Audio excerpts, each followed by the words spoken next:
Hello, welcome to my video once again. আজকে যে আমরা টপিক করতে যাচ্ছি সেটা হচ্ছে মোস্ট ইম্পর্টেন্ট, তোমাদের ভীষণ শেখার দরকার, সেটা হচ্ছে আর্টিকেলস। আজকে এই আর্টিকেল যদি তোমরা ঠিকঠাক করে দেখো তাহলে আর কখনো প্রবলেম আসবে না। সুতরাং খুব মন দিয়ে দেখো আর্টিকেলসটা কি।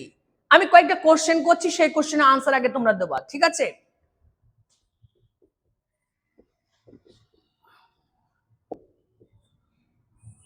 আচ্ছা, আর্টিকেলস মানে আমরা জানি কি, এ বলো দা আর্টিকেল, এটা আমরা সবাই জানি। কিন্তু আমার প্রশ্ন হচ্ছে যে আর্টিকেলসটা কোথায় বসে। আচ্ছা, আমি প্রশ্ন করছি, আর্টিকেলস কোন পার্ট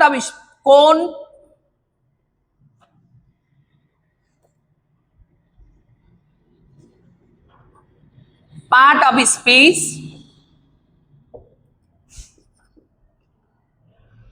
আর্টিকেল কিসের ভিত্তিতে বসে?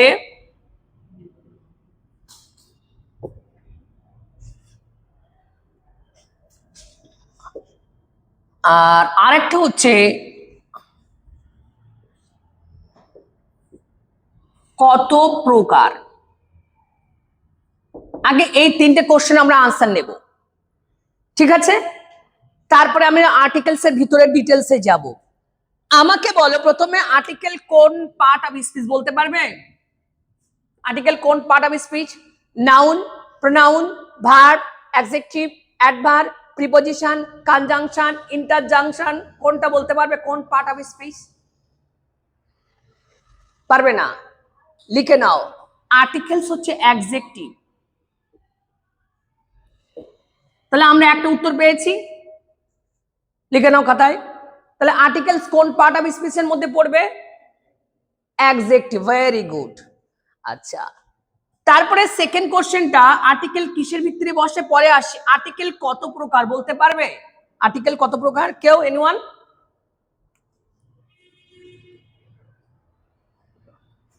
আর্টিকেল কত প্রকার বলতে পারবে? হ্যাঁ, আর্টিকেল হচ্ছে দুই প্রকার। দেখো, একটা হচ্ছে ডেফিনেট নির্দিষ্ট, যেটা হচ্ছে দা বসে। আর ইনডেফিনাইট, যেটা হচ্ছে কি অনির্দিষ্ট, এ অথবা অ্যান অথবা না অ্যান। তাহলে আমরা আর্টিকেল কত প্রকার বলেছি সবাই বলো, কি কি আছে? ডেফিনেট মানে নির্দিষ্ট, আর ইনডেফিনেট মানে অনির্দিষ্ট, ঠিক আছে? তাহলে আমরা প্রথম কোশ্চেন হচ্ছে আর্টিকেলস কোন পার্ট অফ স্পিচ। আর্টিকেলস হচ্ছে অ্যাডজেক্টিভ। আর্টিকেল কত প্রকার? দুই প্রকার, ডেফিনেট আর ইনডেফিনেট, নির্দিষ্ট আর অনির্দিষ্ট। এবারে আমরা জানি আর্টিকেল কত প্রকার জিজ্ঞেস করেছি। এবার আর্টিকেল কিসের উপরে বসে, কিসের ভিত্তিতে বসে জানো? এটা জানো? আর্টিকেল কিসের ভিতরে? নাও, ভাওয়েল, কনসোনেন্ট, আচ্ছা সাউন্ড, নান, কারোর উপরে বসে না। আমি যদি উত্তর দেই, একটা আনসারে দিই, এ নাম্বার যদি উত্তর দিই, যদি বলি ভাওয়েল, বি যদি বলি কনসোনেন্ট, সি যদি বলি সাউন্ড, যেটাকে আমরা প্রনাউন্সিয়েশন বলি, ডি বলি নান, কার উপরে বসে বলবে কেউ? ভাওয়েল মানে তোমার হচ্ছে, vowel means A E I O আর ইউ, এটাকে ভাওয়েল। আর বাদ বাকি 21 হচ্ছে কনসোন্যান্ট। ভাওয়েলে বসে অ্যান বসে, আর কনসোন্যান্টে এ বসে। এইটা তোমরা জানো, তাই তো?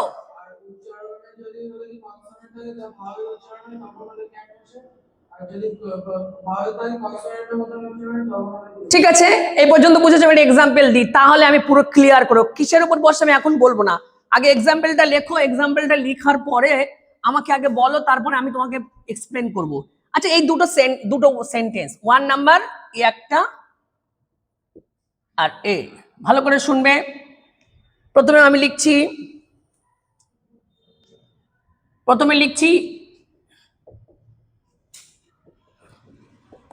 ইউনিভার্সিটি,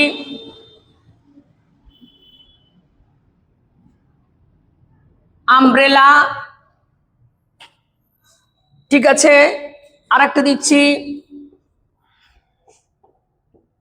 নাম্বার থার্ড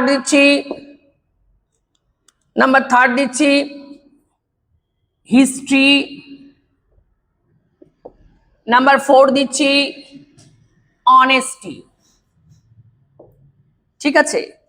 এবার আমাকে তোমরা বলো কার উপরে কিসের জন্য বসবে, কিসের জন্য বসবে? হ্যাঁ, ভাওয়েল আছে বলে এখানে অ্যান দেবে, এখানেও অ্যান দেবে, এইচটা এ দেবে, এটা অ্যান দেবে, তাই তো? আচ্ছা, আগে লিখবেন, আগে শুনে নাও। তাহলে তোমরা এটাই দেবে তো? তোমরা কি হিসেবে দিয়েছো? যদি কোনো ওয়ার্ডের শব্দের শুরুতে ভাওয়েল থাকে তাহলে অ্যান হবে, আর যদি কনসোনান্ট থাকে এ হবে, এইটাই তো সবাই জানো। কিন্তু না, ওই ভাওয়েল সাউন্ড আসে না, অ্যাকচুয়ালি আর্টিকেল বসে কিসের উপরে? সাউন্ডের উপরে। কারণ ভালো করে শোনো, এও তো ভাওয়েল, তাহলে এটাকে তোমরা কি দিচ্ছ? অ্যান দিচ্ছ। এটাও তো ভাওয়েল, এটা দিচ্ছ অ্যান দিচ্ছ। কিন্তু এটা অ্যান হবে না, ভালো করে শুনে নাও, এটা অ্যান হবে না, এটা হবে এ, আর এটা অ্যান, ঠিক আছে। আর হিস্ট্রি, এ হিস্ট্রি, ঠিক আছে। আর এখানে হচ্ছে অ্যান অনেস্টি, ঠিক আছে। এই জায়গাটায় কেন হবে না, তার কারণ আমরা এক্সপ্লেন করছি। শুধু লিখে রেখে দাও, আর্টিকেলস ডিপেন্ডস অন সাউন্ড। লেখো আর্টিকেল বসে, লেখো আর্টিকেল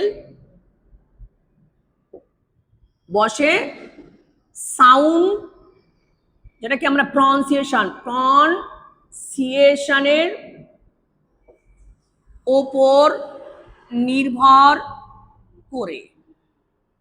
তার কারণ তো দেখালাম, এও তো ইউনিভার্সিটি, এই তো বসার কথা কি ছিল? বসার কথা ছিল এন, কিন্তু বসেছে কি?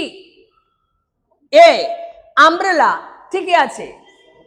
তাহলে আমরা কিসের উপরে বসে বলেছি? সবাই বলো, আর্টিকেল কিসের উপরে বসে? সাউন্ডের উপরে বসে। এই কিন্তু ধারণা, কিন্তু কনসেপ্ট নিতে হবে। শুধু যদি বলো যে ভাওয়েল দিয়ে শুরু হয় বলে এ বসে, না, এটা না, কিন্তু এটা কিন্তু মনে রাখতে হবে। এইবারে রুলস লেখো, এইবারে ক্লিয়ার এসে যাবে। এবারে লেখো, সুন্দর করে লিখে নাও, এবার বুঝতে পারবে। নরমালি দুটো সেন্স কাজ করে, লিখে নেওয়া। প্রথমে হচ্ছে নরমালি।